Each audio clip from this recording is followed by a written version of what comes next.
This morning, Kenai and I are taking a moment to enjoy the beauty of a morning fog. I absolutely love foggy weather. And so when I woke up and saw this, I was so excited. And it's a delight, especially after all the warm weather that we've had around here this summer. Not very many rainy days in comparison to last year. And last week I showed you how the garden was performing, but let me tell you what a difference just a week can make. As you can see here, the garden looks nice and well, but there are a couple things that I notice about it that you may not. And one of the very first things is that the greenhouse is producing a lot of produce. So I'm getting cucumbers almost every day, strawberries and jalapenos and zucchini, but it's also had some casualties, such as these butterflies. Insects that have gotten trapped inside the plastic of the greenhouse have met their demise, and they basically have preserved themselves quite nicely, as morbid as that might sound. But maybe I'll make a shadow box with these. But that's not the only casualty. I'm experiencing some blossom end rot in my green peppers. And as you can see on these, it's not very appealing. And the green peppers are not very thick in their wall. They're actually very thin walled. So not doing real good on the green peppers. Everything else seems to be doing fine in the greenhouse, but the green peppers themselves are not. So I have decided to make up a calcium solution using eggshells and vinegars. You're supposed to finely crush the eggshells. I did not, though. I just crushed them roughly and then added the vinegar. But Pretty sure that wasn't supposed to happen. Really? Well, no one ever said this would. They're like, you just mix it, let it sit for 20 minutes up to 10 days. No one said it'll explode like a volcano and look like really bad ice cream. So is vinegar literally breaking down the shell? so yes, the vinegar does help to break down the calcium in the eggshells to a water-soluble form. And then when you use this in your garden, you're going to mix 1 part of this solution to 1,000 parts water. So 1 teaspoon to 1,000 teaspoons of water. You can do the math to figure out what that equals. But that's not the only casualty I'm seeing in the garden either. It looks like the squirrels have gotten to my kohlrabi. So those kohlrabi recipes that I was promising you, unless I can purchase some at a farmer's market, I don't think I'm going to be able to do that for you this year, because as you can see, the squirrels have absolutely decimated the kohlrabi. And it's unfortunately not the only thing that they have decimated. They've also taken a toll on my peas.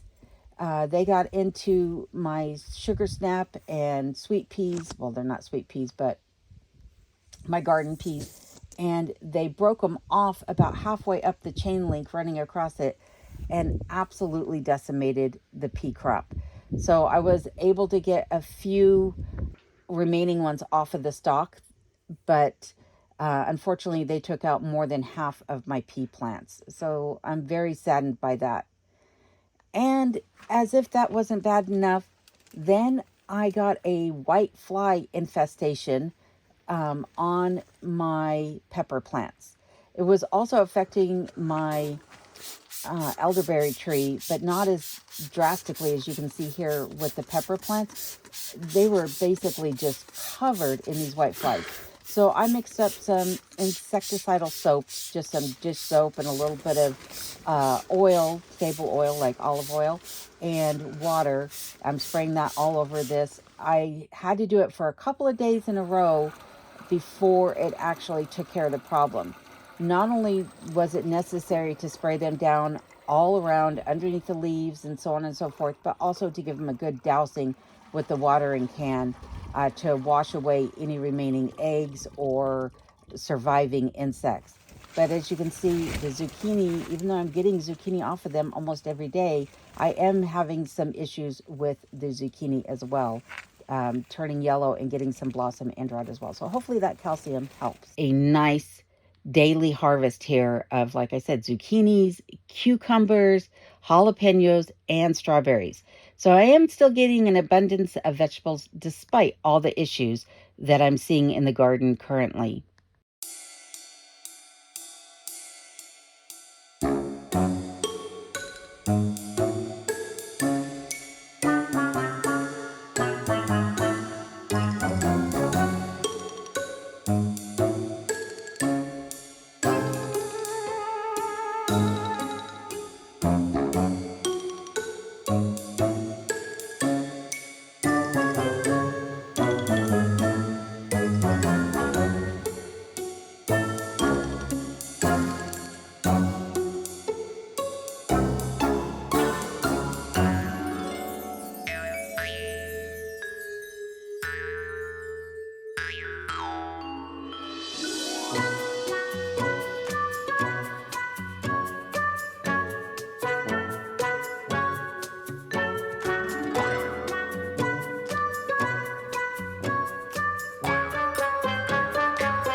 This winter, I had spring fever really, really bad. Cabin fever, if you will. I wanted to get out and see Alaska. Well, after a week's worth of chores here with my friend, we've decided that it's time to go camping.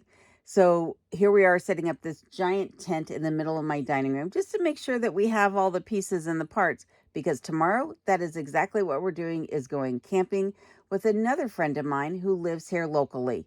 He has graciously agreed to take us along.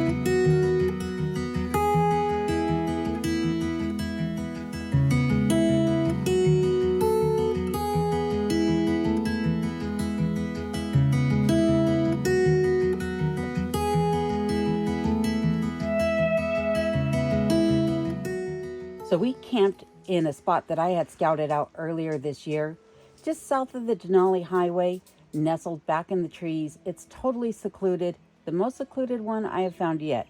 Yet being the key word, and you'll see why in a future video.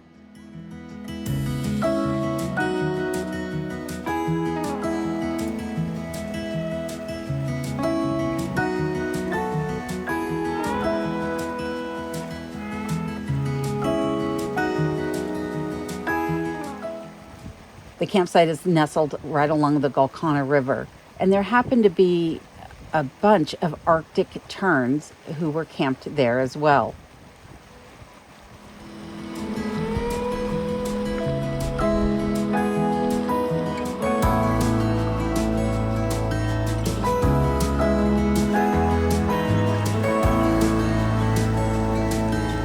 As it turns out, they were camped there because they had a nest. And there happened to be a young nestling, so a bird that has already left the nest and is making its way, but hasn't gotten its feathers to fully take flight yet.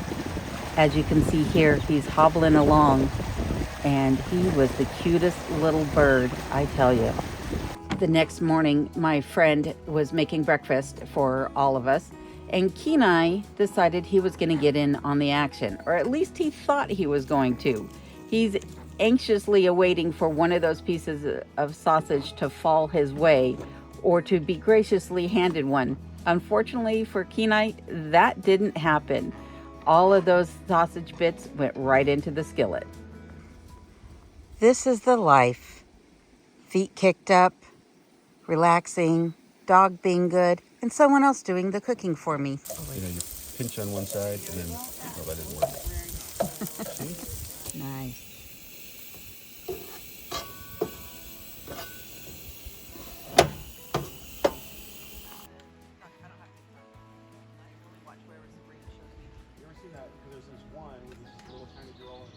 You don't know who to go to? You don't know who to go to? It smells so good. That was mean, huh? I didn't give you any. I'm not leaving that in the video. I didn't think you would. Because I'm the only one that's allowed to have self-deprecating humor in my videos. deprecating? Sometimes. Self-deprecating? Deprecating. Say it again. Deprecating? joking. He's like, she doesn't know English. She doesn't know if she's saying it right or not. I just know that your friend would just pop in and be like, "You're so right. That is exactly how to say it." She'd be like, round of applause. Round of applause for correct pronunciation.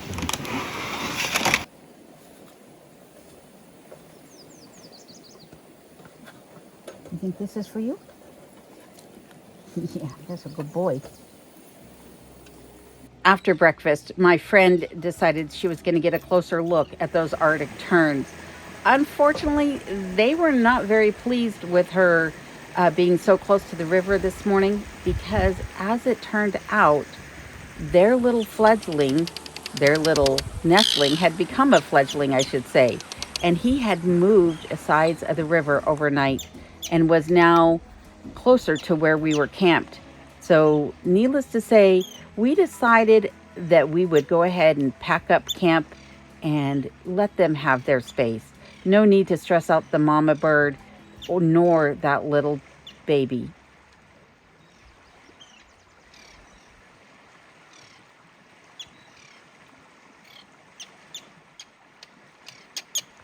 What was I saying about a good boy? That didn't last long. It was so hot that Kenai was trying to dig himself a little cool spot in the ground. Again, this is just one of the reasons why we decided to pack up and leave.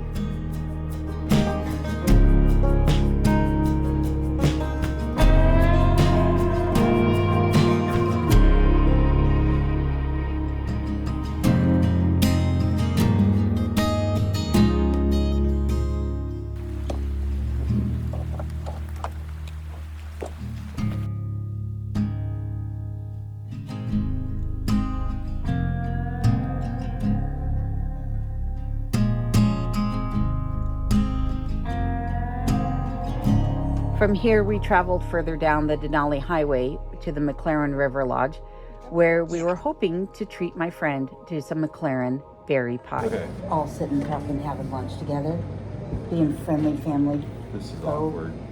Don't look at the camera. Pay no attention to the camera. You're not being filmed. Don't look at the camera. Don't make it obvious. It's supposed to be candid. Candid? Candid. Anyway, Improper? continue. Yeah, continue. As I mentioned, we were hoping for McLaren berry, but we had to settle for apple pie and vanilla ice cream. Not a bad way to enjoy the middle of your day before taking a detour down a really rough gravel road. While the sights were beautiful, as I mentioned, the road was really rough. We did wind up taking this road back as far as we could. It dead ended at a river, the river that you can see there in front of Kenai as he's looking out the window. And if the river wasn't so high, we could have continued on, but nonetheless, we decided to backtrack our way out of there and continue down the Denali Highway, taking in all of the sights before we found a campsite.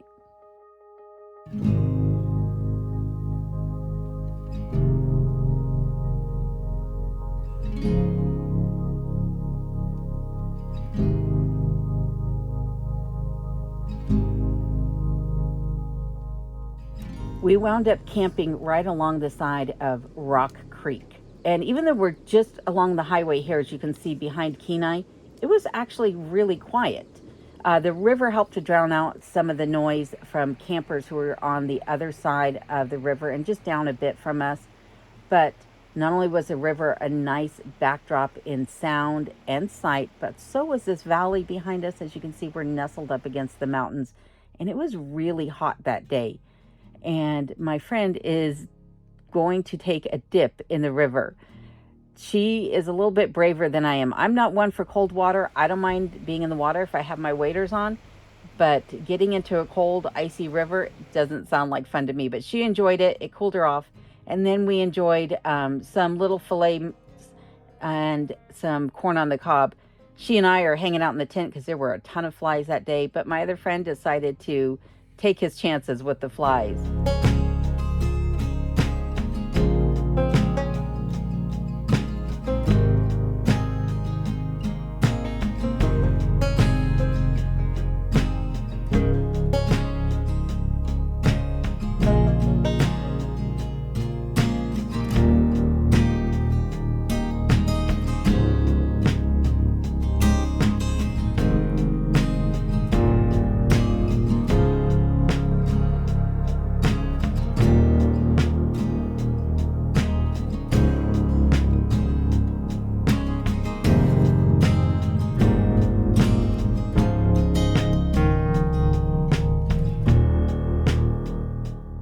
the next morning we decided to do some fishing.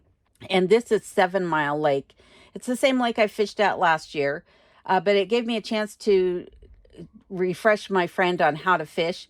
Only I should have taught her how to tighten up her rod, because as you can see here, the tip of the rod flew off as she was casting. We did eventually get it back, but it was quite humorous. As you can see, we had a good laugh about it. From there, we headed over to another small lake. This one was very weedy.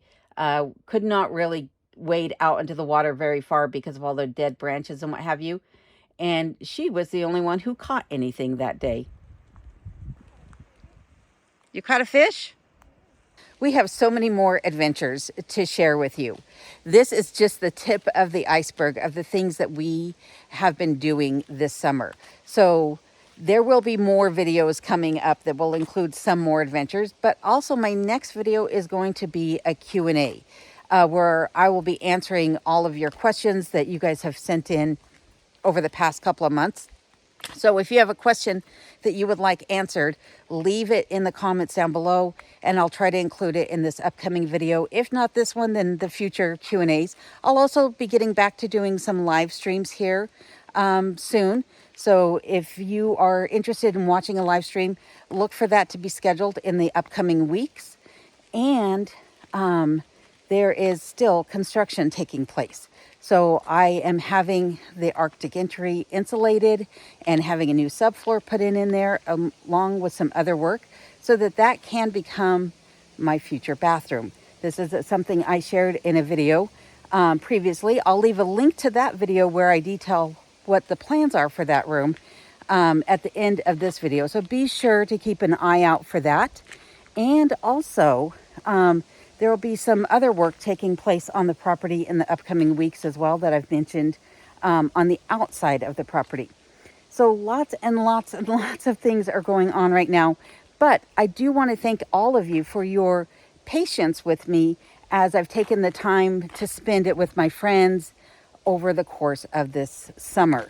Like I said, so much more to share with you. We have so many things planned and things that we've already done that I have footage for. It's just a lot, and it would be better to include it a little bit at a time as opposed to putting it all out there at once, because it is so much. There is thousands upon thousands of video clips that I need to go through and find the right bits and pieces and make sure that you're getting a good quality video. So with that being said, I do want to thank all of you for joining me today. I hope that you enjoyed today's video. And I also want to say thank you to my new members, those of you that have joined on Patreon as well as YouTube. I appreciate each and every one of you, whether you're a member, as I've mentioned, or you're a subscriber, or just somebody who's viewing the videos, commenting, liking, and sharing. Each one of you means a lot to me. So until next time, as always, please stay safe and take care.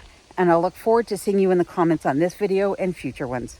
Whether you've contributed through a YouTube membership, Patreon, PayPal, or you've donated to the channel in other ways, your support means a lot to me. So with that being said, that concludes today's video. I want to thank you for watching and joining me today. As always, stay safe and take care until the next time, and I'll see you then.